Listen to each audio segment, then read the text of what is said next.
Bonjour et bienvenue sur la chaîne BFG Occitanium. Je suis le capitaine Joseph Moustaki et je serai votre guide lors de ce voyage interstellaire à travers les créations de nos chers capitaines. Tout wargamer qui se respecte est potentiellement sujet à une étrange maladie, voyez-vous ? Cette pathologie particulière se nomme la procrastination. Afin de lutter contre ce fléau, nos amiraux ont décidé de mettre en place un CDA, c'est-à-dire un choix des armes, un événement lors duquel les participants montrent une pièce qu'ils ont réalisée sur un thème prédéfini. Ce CDA est plus ou moins mensuel et se passe au sein des rangs des participants à la campagne Occitanium, afin de bouger la bande de moules que nous sommes. Et laissez-moi vous dire que ce fut jusqu'à présent un excellent remède, nous avons plein de belles créations endémiques du secteur Occitanium à vous montrer. Commençons donc ce voyage avec le premier CDA, qui porte sur le sujet des Xenos. Voici donc notre première entrée, originaire de Ronacour, une planète du système Catalona dans le sous-secteur Occitanium, une parente écroute par Carlos. Laissez-moi vous narrer le fleuve qui vient avec. Les jungles épaisses de Ronacour sont le théâtre de guérilla entre les forces impériales et des sécessionnistes. Des contingents extraterrestres combattent aux côtés de ces derniers par appât du gain ou par simple détestation de l'humanité impériale.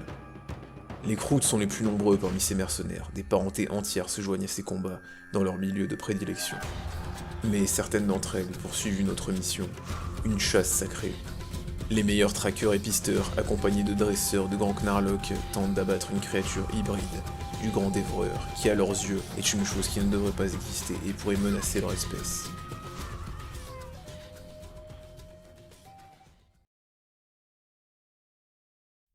Pour notre seconde entrée, voici le Talioxote, une horreur cosmique errant dans les recoins du sous-secteur Saint-Cana.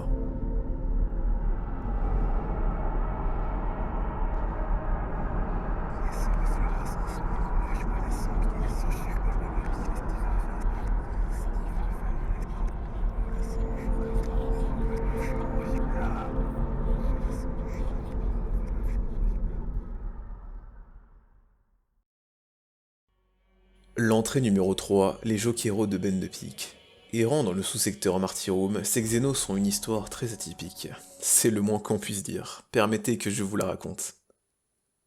Depuis que l'inquisitrice Algidox a enlevé le fils César à Abu al-Karambé pour l'offrir à son plus grand soutien au sein de l'Ordo Xenos, l'inquisiteur Thelonious Graf, les Jokeros se sont rebellés et ont implanté une puce de contrôle dans le crâne de l'inquisitrice.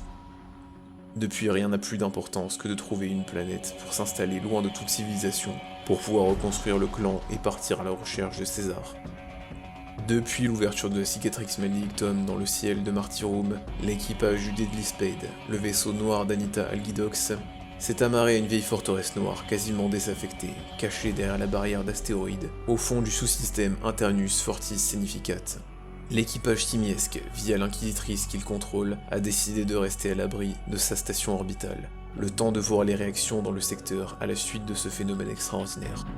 Il apparaît déjà que de fortes perturbations warp semblent affecter certaines espèces.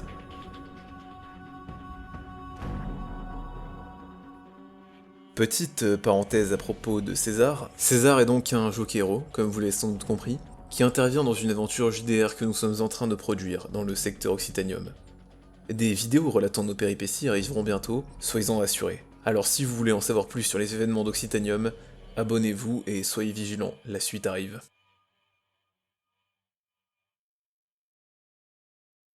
Quatrième entrée, qui est celle du flibustier.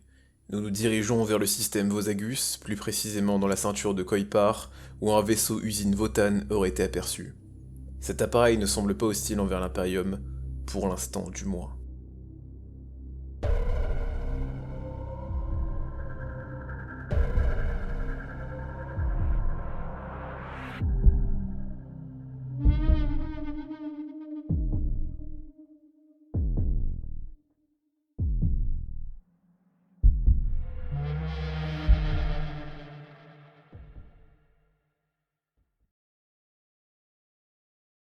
La cinquième entrée est absolument terrifiante.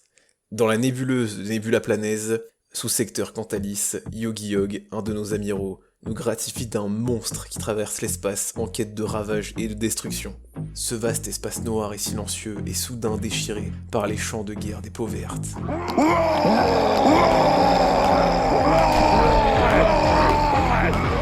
Des escorteurs orques filent en se faisant la course, se faufilant entre les astéroïdes, flottant de ci de là. Derrière eux, une ombre gigantesque se dessine. Un croiseur? Non, c'est bien plus grand. Un roc peut-être? Non, mais comment est-ce possible? C'est un Space Hulk. Je vous présente le vaisseau amiral de la flotte pirate Bad Moons, du Captain Black Flag, le C'est qu'il bosse. Bon les gars, regarde, j'explique. Il y a un Space Hulk, un gros machin vert, avec plein d'énergie, plein de trucs qui tuent, plein de trucs qui marchent. Et on va s'écraser, on sera les premiers, on aura le droit au combat, et tu vois, par contre, tout est feu, cramez-moi ce bouton. Black Flag!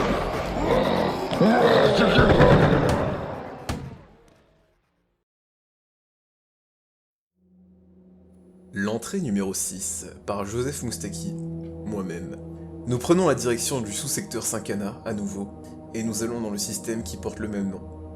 Enfin, nous nous arrêtons sur la planète Selik. Accessoirement en pleine guerre civile, cette planète usine voit ses sous-sols infestés par une espèce xénos parasite du nom de Sag. Voici le récit de ces événements. Parmi les bandits et autres lascars de la cité ruche principale de Selik, G11, d'étranges rumeurs circulent. Les bas-fonds de la ruche seraient infestés par d'inquiétantes créatures fouisseuses, des vers plus grands qu'un homme, vivant en colonie, se repaissant des déchets laissés par la civilisation des hommes. Ces rumeurs sont colportées par des individus manifestement fous, et une bonne partie des histoires se contredisent, mais il semblerait que le nombre de témoins ayant vu ces créatures soit en augmentation. Certains racontent que ces vers seraient capables d'entrer dans la conscience des humains et rendre leur esprit défaillant. Rien n'est sûr dans cette affaire, mais des bandes armées s'apprêtent à descendre au fond de la ruche pour tirer, dans tous les sens du terme, tout cela au clair. Malheureusement, je n'avais qu'un wipe lors du CDA, mais voici la bête une fois finie.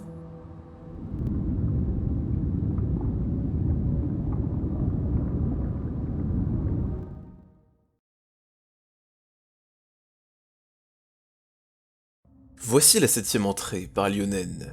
Nous voici donc dans le système Beaujolais, de nouveau dans le sous-secteur Cantalis. Cette bande de mercenaires croûtes a été rencontrée régulièrement par les équipes du 12e régiment d'assaut naval plusieurs mois avant l'ouverture de la cicatrix. Ce sont des pilleurs d'épaves très efficaces, qui ont souvent fui à l'approche des sapeurs, mais qui se défendent avec violence si on essaie de les arrêter. On raconte qu'ils ont pour base une sphère de guerre croûte, jamais identifiée pour l'instant. Lyonen n'avait pas fini de peindre ses croûtes lors du CDA, donc les voici une fois terminées.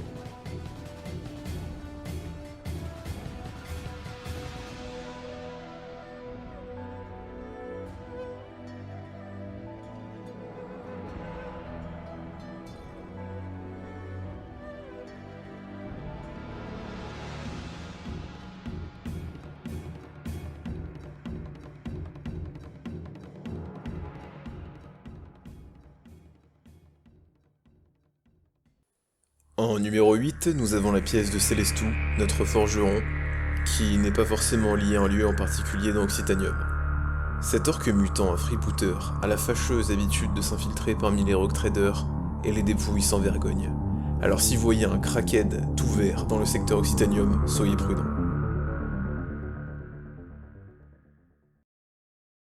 Voici la 9ème et ultime entrée, c'est l'œuvre de Gern qui sévit dans le sous-secteur Pyrnus. Lors de l'éveil de la nécropole, il a été accusé d'avoir éliminé le Phaéron, corps crié plus grand. La cour royale l'inculpa de trahison envers la dynastie et condamné au reconditionnement. Pour échapper à la sentence, le tétrarque prit la fuite, à la tête des nécrons qui lui avaient été toujours fidèles, se jurant de revenir venger l'affront qu'il venait de subir. Caché dans un des recoins abandonnés de la nécropole, il bascula dans la folie, opérant à des modifications corporelles démentes, récupérant des pièces de ses anciens serviteurs détruits durant la dernière guerre, avant le grand sommeil. Devenu seigneur Skorpek, Kotek monte une armée du culte destructeur pour rejoindre sa dynastie et tenir sa funeste promesse.